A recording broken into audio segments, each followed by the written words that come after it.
नमस्कार, आप देख रहे हैं नेक्स्ट 9 न्यूज़ पॉलिटिकल बाइट। मैं हूं आपके साथ आकाश त्रिवेदी।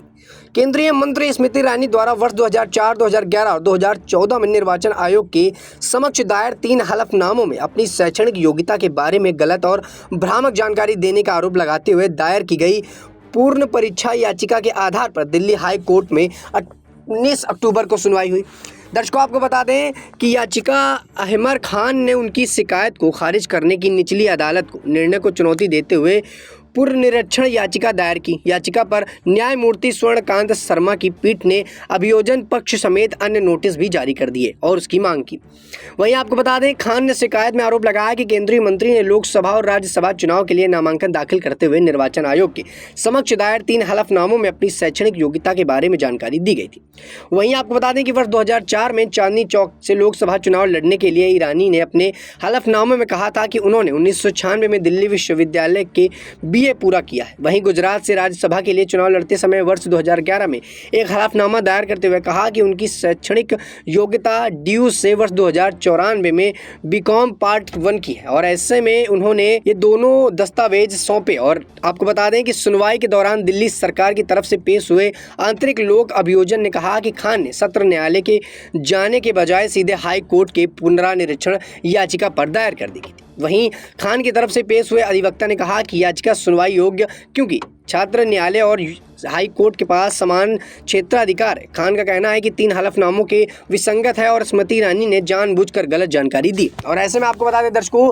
कि जो 19 अक्टूबर को सुनवाई होनी थी और वो अक्टूबर की सुनवाई होने के बाद आज जानकारी आ रही है कि स्मृति ईरानी की जो याचिका है उसको टाल दिया गया और वो याचिका अब 24 मार्च 2024 में की जाएगी और पूरी तरह से इस याचिका को जो है फिलहाल के लिए टाल दिया गया और समन जारी कर दिया गया। और अब आपको दर्शकों बता दें कि जिस प्रकार से स्मृति ईरानी ने अपनी तीनों डिग्रियों को अलग अलग वक्त पर और अलग अलग कॉलेज से करने की जानकारी दी, जिसको लेकर विपक्ष के एक नेता ने इस पर पूरी तरह से कार्यवाही करते हुए और इसकी याचिका हाई कोर्ट में दायर की थी और हाई कोर्ट में इसकी सुनवाई 19 अक्टूबर को होनी थी। और 19 अक्टूबर को सुनवाई होने के बाद अब जानकारी सामने आ रही है कि सुनवाई के बाद जज ने इस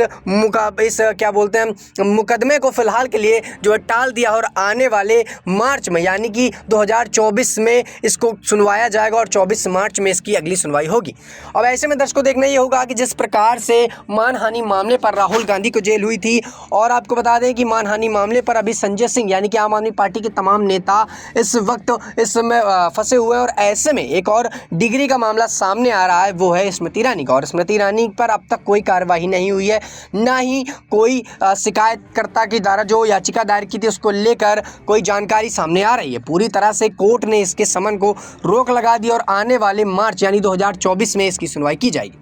अब दर्शकों देखना यह होगा कि जिस प्रकार से आम आदमी पार्टी के नेता इस पर फंसे हैं, क्या स्मृति ईरानी पर भी यही आता है, क्योंकि मोदी डिग्री के लेकर एक बार फिर से स्मृति की डिग्री को लेकर विवाद छिड़ा और स्मृति ईरानी ने साफ तौर पर यह बताया है कि मैंने अलग अलग कॉलेज से यानी DU से उन्होंने 1994 में BCom किया है और इससे तमाम डिग्रियों के बारे में उन्होंने बताया और लगातार तीनों डिग्रियां इनकी झूठी साबित होती हुई नजर आ रही। तो ऐसे में अब देखना ये होगा कि जिस प्रकार से आम आदमी पार्टी के नेता फंसे हैं, क्या स्मृति ईरानी